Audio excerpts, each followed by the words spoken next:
Thanks for the introduction. That was great. A lot of promise in the introduction. So hi everyone. My name is Tien. I'm a senior software engineer at AMP.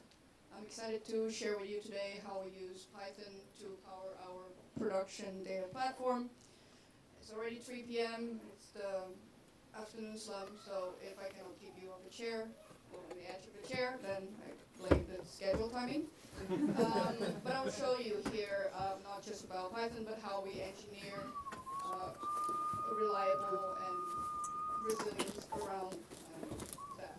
And let's dive in.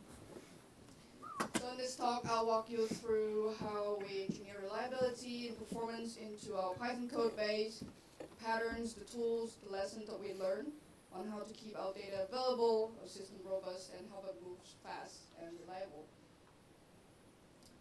A bit of background. At AMP, we provide digital solutions for distributed renewable energy portfolios. CNI here stands for commercials and industrial, so larger sites and operators. Our platform aggregates and analyzes data from hundreds of sites and diverse type of devices. To deliver on this mission, we have to process and deal with massive, messy stream of data from a wide variety of hardware, vendors, geographies, often in real time, often in different environments as well. On top of that, to continuously improve and extend our feature, we need a backbone and architecture that support this rapid iteration and extension. So, pragmatic, not perfect. That's our approach. We design for resilience with a focus on 0% data loss rather than 100% uptime or 99.99. How we do that? By leveraging Python strength for robust data ingestion, processing, and data serving. We also build around a proven infrastructure, patterns like queues and retry buffer mechanism to recover data. And finally, enforcing code quality and maintainability with modern Python practices. So every data point is accounted for even when things go wrong. Now let's take a step back and look at how all this means in practices. Yes, as you can see, we're pretty locked into AWS, so no way in hell we're going out. But so far, I think it's working in our favor. You can see there are three main components of our core operation. There's data ingestion flow, which is the data pipeline. We also have the data processing flow, data crunching, and also lastly the data serving flow. So to quickly go over this, we acquire data from two main sources, API vendors, big vendors like GrowWatt, SunGrow, Huawei, all have their own APIs, and we acquire this, polling this periodically. We also do some backfilling, so that helps with some data gaps that they don't have in real time. And the second source of acquisition is edge devices. This is where we acquire data directly from the devices like StratoPy with installing our software, send data to our MQTT broker, Mosquito, and that's flow into the pipeline with the mapper. The mapper then would map and do the cleanup of the data, update with necessary metadata, and put everything in the map queue, which later the DB writer will take over and write the data in the final destination, which is the influx cluster. In the data processing part, we run some periodic calculation services using Amazon ECS and Python, and we also do some custom calculations in the Fast API application. In the data serving, so the user with the data from using the data API interface and the Grafana dashboard. Now this architecture let us scale each part independently thanks to distributed system and recover gracefully from failures and roll out new feature quickly while ensuring or trying to ensure our 0% data loss. Let's have a closer look at how we engineer reliability and maintainability into each state of this pipeline. Starting with code quality and type safety. So let's zoom in. How do we keep our code base across the board, across the pipeline, robust, maintainable? Because there's so many points that we could lose data, and it could be things that happen that we couldn't catch. The key here, and what I think it is relentless focus on code quality and type safety. I know that it's easier said than done, and we'll see a couple of examples in a bit. We use Python modern feature like type hints, data classes, named tuples, identity models to balance clarity, safety, and performance. The result is that, for example, type hints and pydantic catch most of the vendor data anomalies before they even hit our pipeline. Another big claim I'm going to make is that our code is self-documenting, because type hints make our code much easier to read, maintain, especially as our team grow and we add more integration with different vendor APIs, different types of data coming in. And pydantic models serve as both validation, documentation, so new engineer or even our future self would be able to know what data is expected, what data we're supposed to send out. So no matter how many vendors or new data types we need to support, I think this is a strong core that's going to help us to keep up and grow and support that. In the guideline it said that sometimes code speak louder than words, so I might have taken that to the extreme and put a lot of snippet in these slides.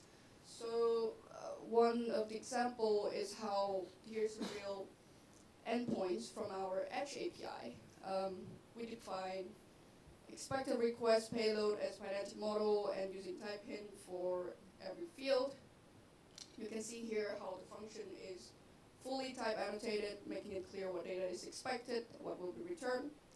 And this approach, this is what I meant earlier, which is that it makes our code quite self-documenting. Of course, it's quite a simple piece of code, but across the board, this is how we enforce and use type hints and pydantic model. Plus, fast API automatically generate open API documentations, so like Swagger, for example, and validation upon this model. So no need to manually set up any API doc, which is always good. And in here, we have, so there's a pattern that we use here for in our code that helps it to be more robust and self-documenting. Instead of returning none or an exception everywhere, we use result data class. This represents the outcome of an operation, whether it's a successful failure or a success or a failure.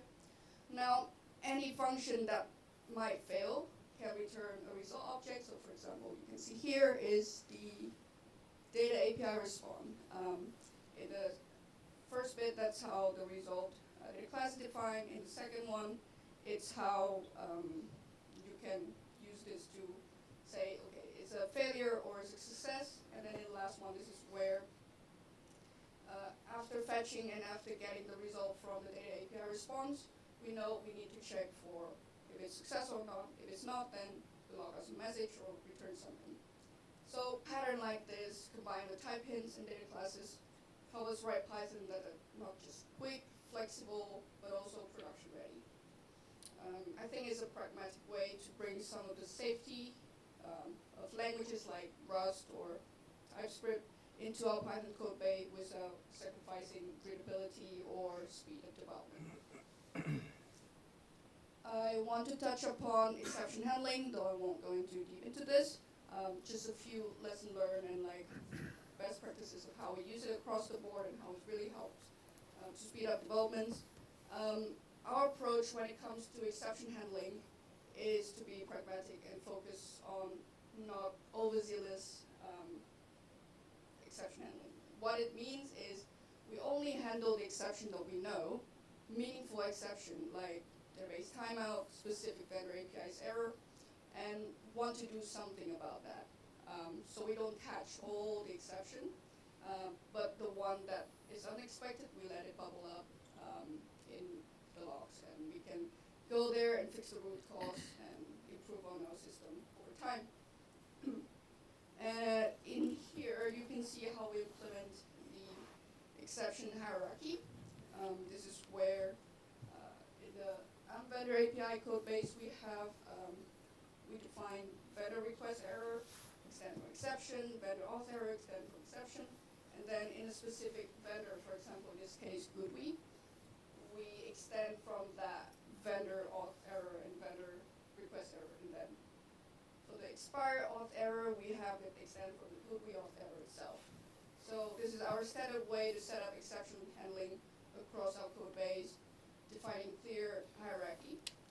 So we create custom exception classes for meaningful error, and yeah, that's how we catch specific ones.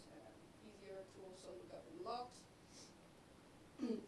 I won't go into detail of this one, but maybe this one is a bit more interesting. So another way I want to highlight is oftentimes we also wrap our exception handler into decorators. And by doing this, we centralize our error management logic. It means that we don't have to keep repeating try except logs, and it's easy to update in one place. So in this example you see here, we catching the most recent data already fetched, which is quite a benign error. So this decorator and this way of catching the specific error help us to gracefully and returns a safe result. If it's this error, then replace the result data with none. Otherwise, just add an exception to it, and the rest of the flow would handle whatever exception it was. Another piece of code is the map data point. This is part of our mapper, and as you see earlier, it sits in the middle of our data pipeline.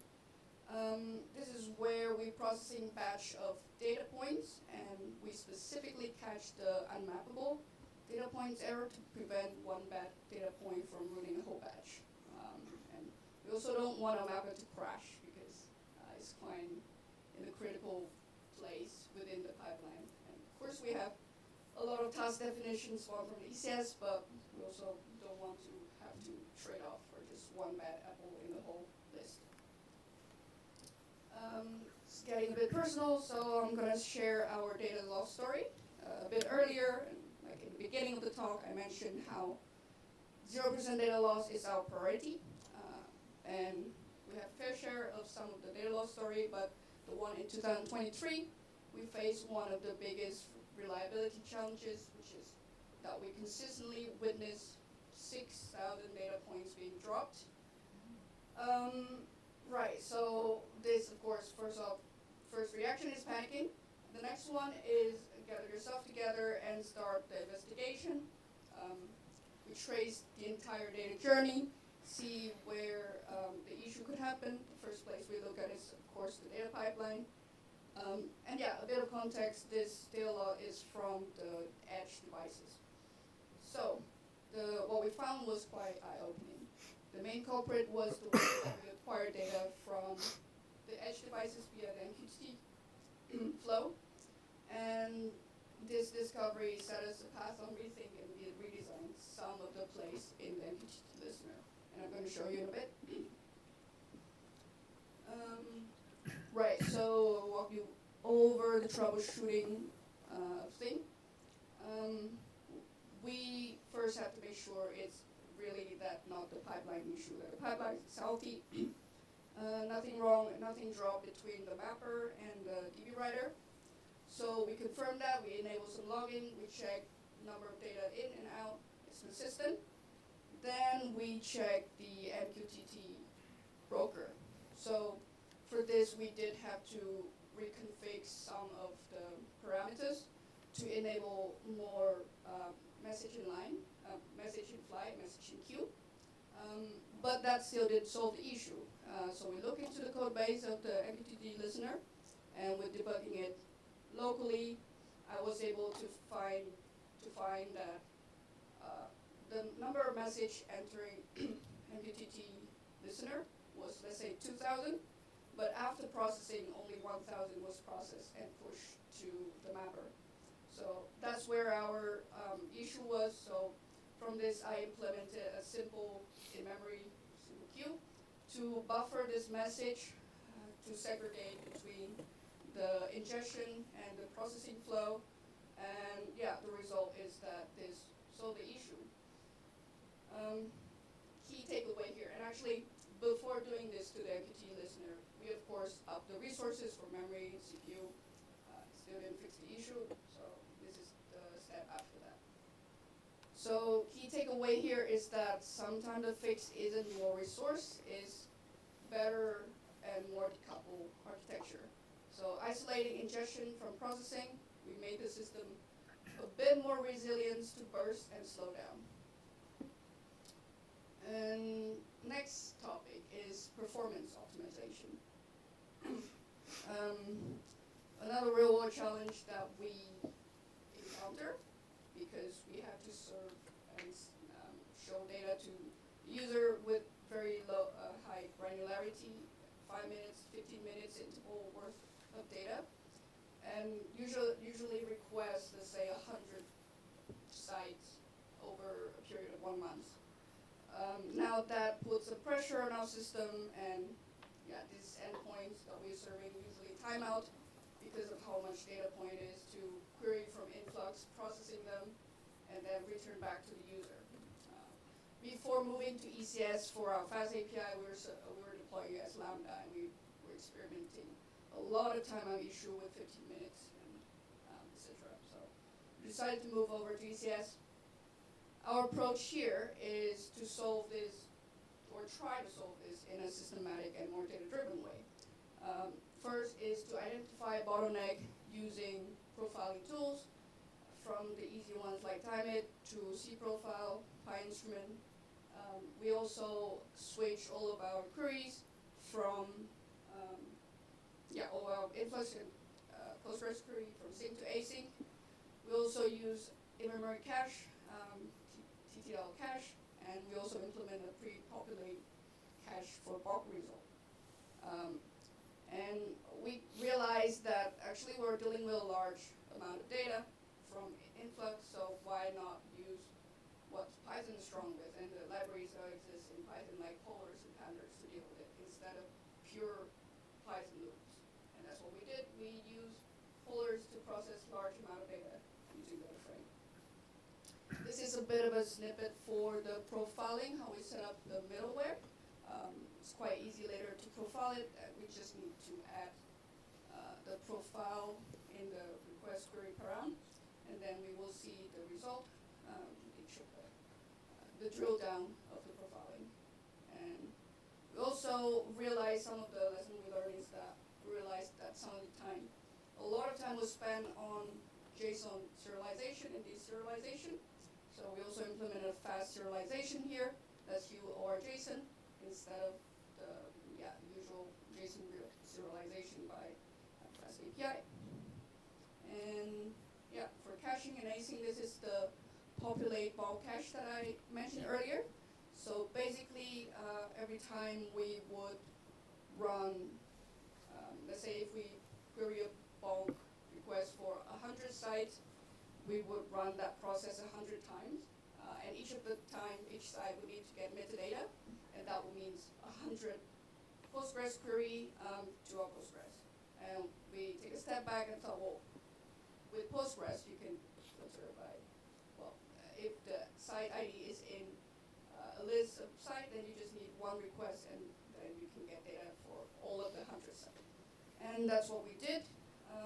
We would populate the pre-cache for all of the 100 sites, and then cache them into by function, the single request function, the site ID, and then the result. And then later, when it hits again, it's already in the cache.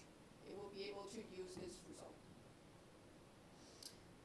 And some key findings after doing some gymnastic with performance improvement is that the JSON serialization overhead is one of them. We switched a lot of Pydantic models because of how the energy data looks like and how it's formatted. We do a lot of nested JSON serialization, deserialization, so that obviously takes a a lot of time when it comes to a large amount of data. So we switch a lot of that into simpler, more lightweight, like name tuples, or just simply type hints instead of using pedantic model. And we achieve this up to 3 times faster serialization. We also, in some of the plays, when we do multi-threaded with threadful executor, we attempt to change that into just simply using async for some of the query instead of using multi-threaded with async query. And the result is sometimes async is better, resulting 30% of API respond faster. And third, toolings matter. So instead of trying to do the guesswork, premature optimization, we get used to do more profiling work with high instrument, C profile, and these changes show how targeted improvement guided by data make Python more flexible and production grade. Now the last part of this would be packaging. So to keep our code base more maintainable as we scale, we invested heavily on modular, reusable packages. Each package, like for example the vendor APIs or Postgres, encapsulate specific domain logic and infrastructure concern. The snippet you see here is how our packaging for the pipeline is used in Mapper. So as you can see, without the pipeline being part of the pipeline, the code base for the mapper will be much longer. But now, with this, the mapper only needs to tell the pipeline, okay, so you need to get data from this queue, and you need to spew out the data from the other queue. And feed it, okay, use this database instance. And yeah, that's much simpler and smaller code base that we have to maintain. Of course, for these kind of packages like SQS, which is a wrapper around SQS, and the pipeline, we don't have to change them a lot. But let's say with vendor APIs that we have to change every time we integrate with a new vendor. Now that one would encapsulate and abstract away everything from vendor API call, authentication, parsing the result. And here, this is the code in the poller, which basically it doesn't need to know what vendor do I need to pull. It just needs to know, okay, just dynamically all the implemented providers, I'll pull them with this defined set of parameters like date from, date to, and some other things I need to concern about, which resources I need to fetch. So packaging here isn't just about code organization, modularization, it's about scaling the team productivity whilst keeping the system reliable. With this, we are able to integrate vendors, 2 or 3 vendors within a sprint instead of a quarter. So let's wrap up. At the end of the day, Python is as powerful as the engineering behind it. With the right patterns, discipline, a bit of creativity, everyone can turn Python into the powerhouse of reliable, industrial strength production system. Here I have a little quote. Python becomes industrial strength when we let the architecture do the heavy lifting and focus our code on what matters most. Thank you for listening, and hope you enjoy the rest of the conference. Big round of applause for Tien.